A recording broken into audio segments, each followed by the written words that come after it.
एक बार एक शिष्य ने विनम्रता पूर्वक अपने गुरुजी से पूछा, गुरुजी, कुछ लोग कहते हैं कि जीवन एक संघर्ष है, कुछ अन्य कहते हैं कि जीवन एक खेल है और कुछ जीवन को एक उत्सव की संज्ञा देते हैं। इनमें कौन सही है गुरुदेव? गुरुजी ने तत्काल बड़े ही धैर्यपूर्वक उत्तर दिया, पुत्र, जिन्हें गुरु नहीं मिला उनके लिए जीवन एक संघर्ष है, जिन्हें गुरु मिल गया उनका जीवन एक खेल है और जो लोग गुरु द्वारा बताए गए मार्ग पर चलने लगते हैं, मात्र वे ही जीवन को एक उत्सव का नाम देने का साहस जुटा पाते हैं। यह उत्तर सुनने के बाद भी शिष्य पूरी तरह से संतुष्ट न था। गुरुजी को इसका आभास हो गया। वे कहने लगे, लो, तुम्हें इसी संदर्भ में एक कहानी सुनाता हूँ। ध्यान से सुनोगे तो स्वयं ही सारे प्रश्नों का उत्तर पा सकोगे। उन्होंने उस शिष्य को एक कहानी सुनाना प्रारंभ किया जो इस प्रकार थी। एक बार की बात है कि किसी गुरुकुल में 3 शिष्यों ने अपना अध्ययन संपूर्ण करने पर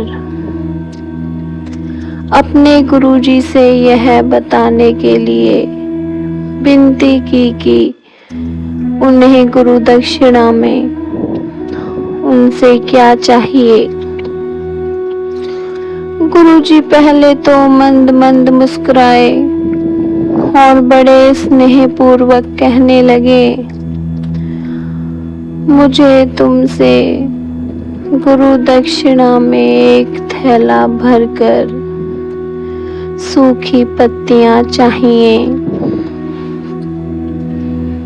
ला सकोगे?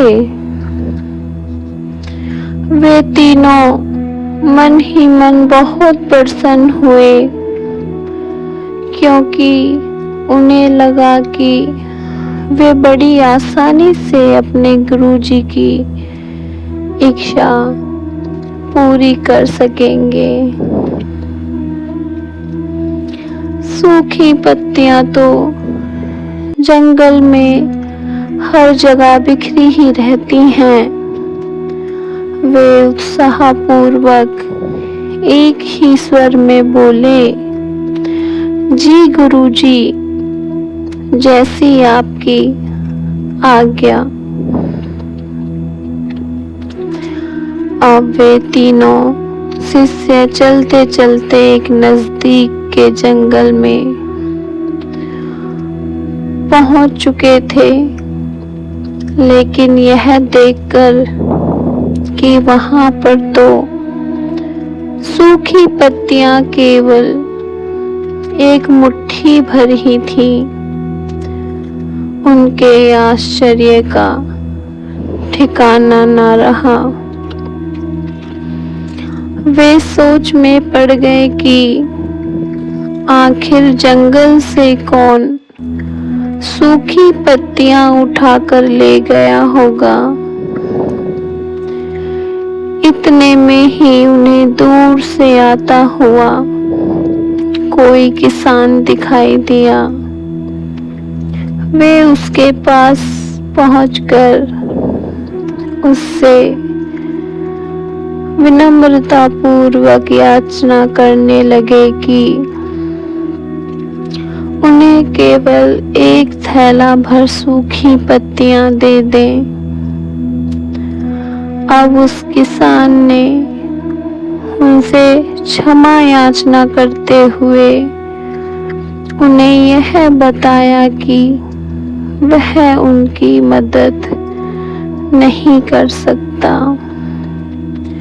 क्योंकि उसने सूखी पत्तियों का ईंधन के रूप में पहले ही उपयोग कर लिया था।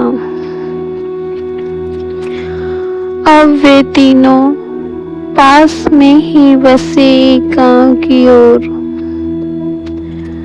इस आशा से बढ़ने लगे थे कि हो सकता है वहां उस गांव में उनकी कोई सहायता कर सके। वहां पहुंचकर उन्होंने जब एक व्यापारी को देखा तो बड़ी उम्मीद से उससे एक थैला भर सूखी पत्तियां देने के लिए प्रार्थना करने लगे। लेकिन उन्हें फिर से एक बार निराशा ही हाथ आई, क्योंकि उस व्यापारी ने तो पहले ही कुछ पैसे कमाने के लिए सूखी पत्तियों के दोने बनाकर बेच दिए थे। लेकिन उस व्यापारी ने उदारता दिखाते हुए उन्हें एक बूढ़ी माँ का पता बताया जो सूखी पत्तियां इकट्ठा किया करती थी। पर भाग्य ने यहाँ पर भी उनका साथ नहीं दिया, क्योंकि वह बूढ़ी माँ ने उन पत्तियों को अलग अलग करके कई प्रकार की औषधियां बनाया करती थी। अब निराश होकर वे तीनों खाली हाथ ही गुरुकुल लौट आए। गुरुजी ने उन्हें देखते ही स्नेहपूर्वक पूछा, पुत्रों, ले आए गुरु दक्षिणा? तीनों ने सर झुका लिया। गुरुजी द्वारा दोबारा पूछे जाने पर उनमें से एक शिष्य कहने लगा, गुरुदेव, हम आपकी इच्छा पूरी नहीं कर पाए। हमने सोचा था कि सूखी पत्तियां तो जंगल में हर जगह बिखरी ही रहती होंगी, लेकिन बड़े ही आश्चर्य की बात है कि लोग उनका भी कितनी तरह से उपयोग करते हैं। गुरुजी फिर पहले की तरह मुस्कुराते हुए प्रेम पूर्वक बोले, निराश क्यों होते हो? प्रसन्न हो जाओ और यही ज्ञान कि सूखी पत्तियां भी व्यर्थ नहीं हुआ करती, बल्कि उनके भी अनेक उपयोग हुआ करते हैं, मुझे गुरु दक्षिणा के रूप में दे दो।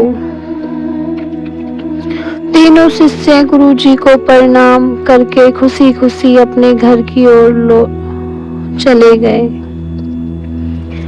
वह शिष्य जो गुरुजी की कहानी एकाग्रित होकर सुन रहा था, अचानक बड़े उत्साह से बोला, गुरुजी, अब मुझे अच्छी तरीके से ज्ञात हो गया कि आप क्या कहना चाहते हैं। आपका संकेत इसी ओर है ना कि जब सब सुलभ सूखी पत्तियां भी निरर्थक या बेकार नहीं होती हैं तो फिर हम कैसे किसी भी वस्तु या व्यक्ति का छोटा सा महत्वहीन मानकर उसका तिरस्कार कर सकते हैं।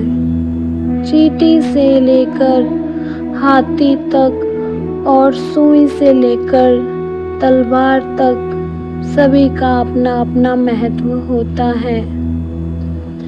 गुरुजी भी तुरंत ही बोले, हाँ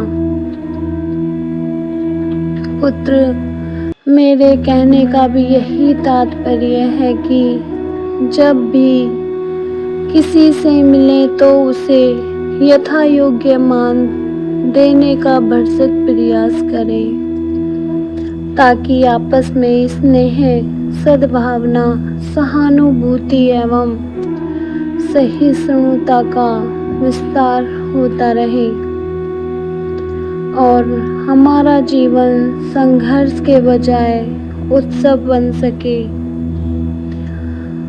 दूसरे, यदि जीवन को एक खेल ही माना जाए तो बेहतर यही होगा कि हम निर्विक्षेप, स्वस्थ एवं शांत प्रतियोगिता में ही भाग लें और अपने निष्पादन तथा निर्माण को ऊंचाई के शिखर पर